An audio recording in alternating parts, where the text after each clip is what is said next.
I just want to note that Donald Trump and Gabe Evans cut Medicaid. I worked with my Democratic colleagues in the House to save the program.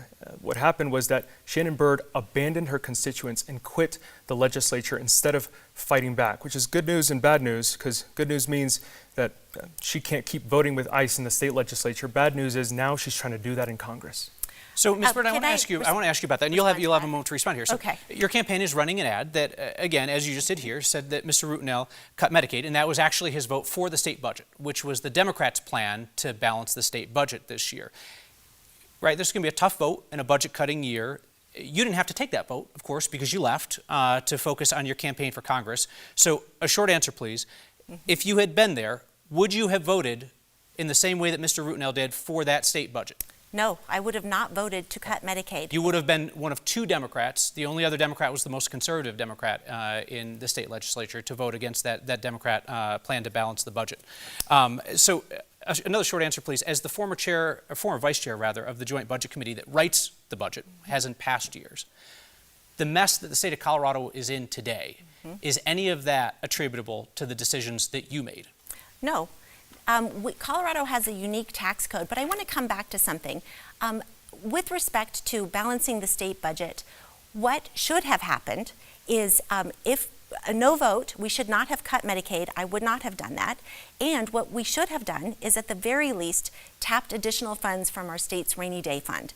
We can do that. That's a fund that is sitting now at a balance of just over $2 billion.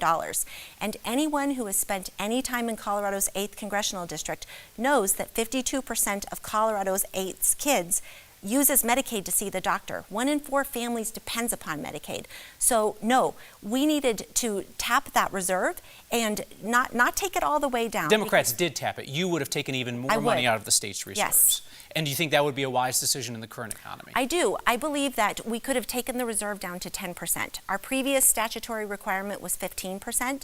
To take it down to 10% would still have left us with a reserve that was 2 times the amount of reserve we had when the state entered the Great Recession.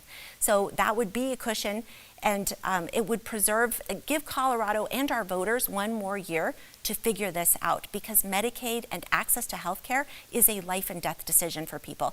And I want to say, Manny Rutinel continues to bring this up because he wants to distract from his own record that he can't defend. He's cut Medicaid, he's voted to cut or to actually continue taxing overtime, and he wants to deflect that sort of critical look at his record to me when they should be also reviewing Manny's record. A short answer, Mr. Rutinel, why was that the right vote to take to make those cuts to Medicaid, to allow overtime to continue to be taxed at the state level? Why was that the right vote?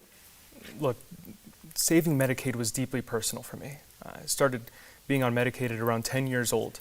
I know what it means when Donald Trump and Gabe Evans cut Medicaid and the consequences to working families like the ones that I grew up with.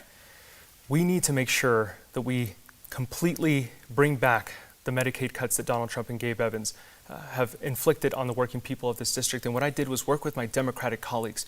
What Shannon Byrd is saying is that she would have voted to completely defund Medicaid, K through 12, home health care, all of these programs that the budget needed to fund in this moment.